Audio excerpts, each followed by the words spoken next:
Masaya na kayo? Masaya na? Kahapon kasi nagpunta kayo sa amin, naubusan ni Ana. O ayan, kaya dinamihan na. O, dami na ibinigay si Tita Mariton. Hindi na kayo naubusan. O, kain lang, kain.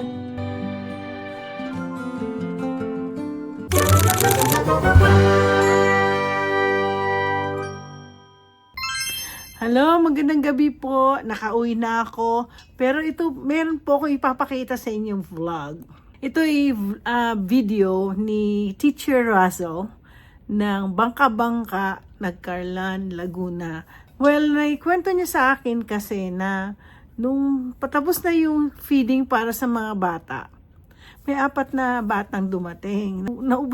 Ubus na po. Hindi kasi po sila nakalista. Pero nagpunta sila, they took the effort to come.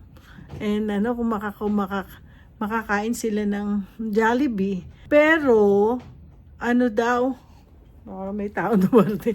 Pero, naubusan na. So, syempre, umuwi sila na malungkot. Alam ko po ang feeling kung paano, pag yung kunwari, hindi ka nakasali sa isang kasiyahan, tapos, alam ko po feeling ganyan po nangyari sa akin nung bata ako.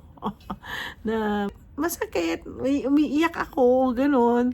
Siyempre, so sabi ko kay Teacher Russell, sige, padala ako ng pera. Dali mo na lang sila. Sige, pakainin mo sila. So, dinala naman ni Sister Russell sila sa, sa Jollibee.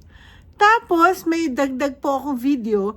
Doon naman po sa mga senior citizen, may sumobra po kasing bigas. So, nung pinakita sa akin ni Teacher Russell yung 20 pulubi na nandoon sa restaurant, nagbubukas, nagsasara ng mga pintuan, bigla ko naalala yung nung nagkabubukas sila ng Jollibee, alam niyo mahaba pila doon, tapos bumili ako ng Chicken Joy, tapos at saka juice. So ngayon, may nakita ako sa labas na isa siyang homeless. Hindi po siya Filipino, Amerikano. So sabi ko dun sa sa Jollibee, pwedeng dagdagan mo ng ng ganito, ganyan. Tapos para gusto kong bigyan yung homeless. So nung paglabas ko, nandoon, binigyan ko ng pagkain, binigyan ko ng Chicken Joy, tapos meron pa siyang pineapple, tapos may kanin, hindi ko alam kakain niya, siguro kakainin naman niya yung kanin na mainit-init pa. So binigyan ko na may isang siya sa kanya yun. Kaya nga po, pag may nakita po tayong mga ganyan, mga pulubi, mga kapwa nating naghihirap na kailangan kumain, alam ko po, mahal po ang bigas ngayon. Marami nga pong humihingi sa akin ng sabi ng Mama Riton, kahit pang bigas lang. Parang alam nyo, it's a joy to give to people, lalo na pag kailangan you have to feed someone. So, yun, ako, hindi naman po, actually, may charity pa po ako. Pero sabi ko kay Dale, huwag na natin i-video. Ang gagawin lang natin para sincere tayo sa pagtutulong doon sa area nila, yung mga maraming mga senior citizen na napapabayaan. So sabi ko, sige, tutulungan natin yung yan ang mga dapat natin tulungan, mga matatandang yan. Kasi ako rin matanda na rin. Pero yun nga, sabi ko, huwag na natin i-video. Once na lang na Ngayon ito kay Teacher Russell, kasi talagang hinihintay ng mga bata yung kanilang video. So, ipapakita natin. So, anyway, panoorin niyo po ito. I hope you guys pulot tayo ng mga, lesson. This is a lesson of giving. Can we just stop? Ako, every time mag-video call, sinasabi ko, let's stop making people down. Let's stop ng paninira sa ibang tao. Kailangan po may value na kayo sa buhay nyo. Kasi parating na po ang Panginoong Jesus. Huwag nyo sasabihin na hindi ko kayo winarningan. So, as we are here in this world, we have to do good things. Okay? So anyway, I hope you guys enjoy watching these videos. Bali po nalaman ni Tita Marito na yan dalawang magkapatid ay hindi nakasama dun sa sa papiding kahapon. Kaya nagpadala ng budget si Tita Mariton para po makakain sila magkapatid sa Jollibee. Anong sasabi niyo po, Mami? Salamat po, Tita Mariton, sa pakain ko sa Jollibee. Yun lang po. Salamat po. Maraming salamat po. Kayong dalawa, masaya ba kayo? Opo.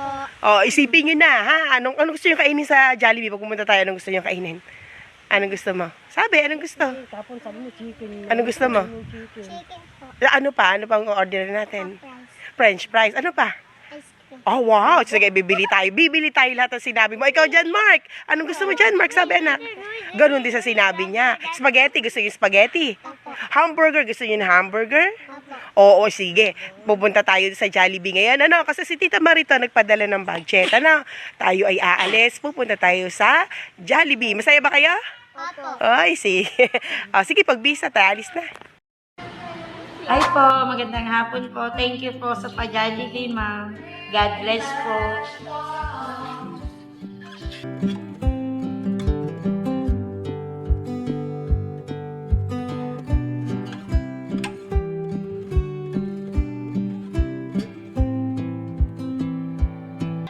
Ano masasabi mo, Madilay? Thank you po. Masarap? Goyong, ikaw? Masarap? Thank you po. Thank you po. Thank you po. Thank you po. Masaya na kayo? Masaya na? Kahapon kasi nagpunta kayo sa amin, naubusan ni Ana. Ayan, kaya dinamihan na. Ang dami na ibinigay si Tita Mariton. Hindi na kayo naubusan. Kain lang, kain.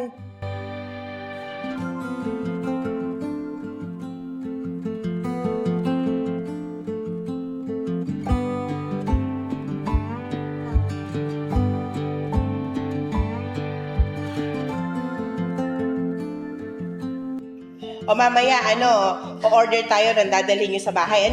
Pasalubog dun sa kay nanay tsaka kay tatay niya, ha? Oo. Masaya kayo? Masaya? Happy ba? Masaya po. Goyong, masaya ka? Ang bait-bait naman ngayon ni Goyong. Ang bait naman.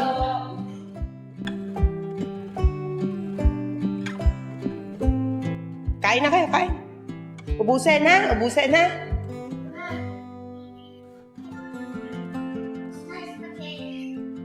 Bakit na kasi inalaw po yung haluin?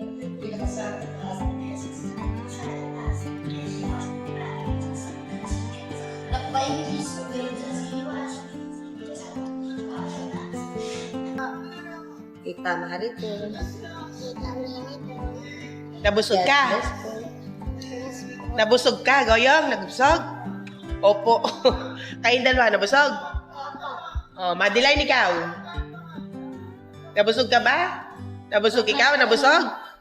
Opo. Masarap? Opo. Opo. Si Goyong, okay. O-order tayo ng pang take out. Pang take out nila. Para sa kanilang mga kasama sa bahay. Chicken Joy ang kukunin natin.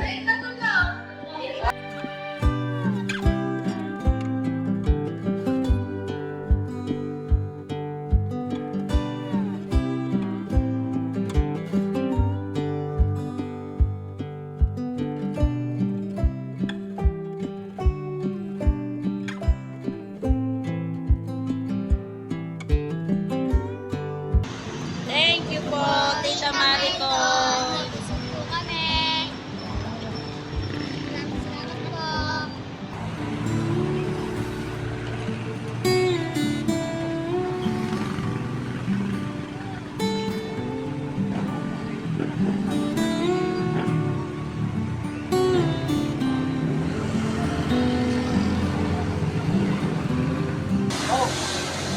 Salamat po. Ayun dalawa. Salamat po, Tita Marito. Salamat po, Tita Marito. Salamat po. Okay, Tita Mariton. Tita Marito. sige. Okay. Okay, basta. Yan. Ano, wala pa akong tako. Wala pa, hindi pa kayo nakakadali. Wala pa nabigay, kakarating lang ninyo. Di ba ina, nakakain na kayo? Di pa? Wala kami bilis sa bahay. Wala kayong bigas. Sige. Kayo na talaga pinuntahan namin dito. Okay na, okay na. Okay. Sige. Okay. Sige, akin to. Akin to. Sige. Okay May na. pangsaing na kayo, ano? Masahin na kayo, baka mawala yan. 4 na kilo yan. Ba? 4 na kilo. Salamat po.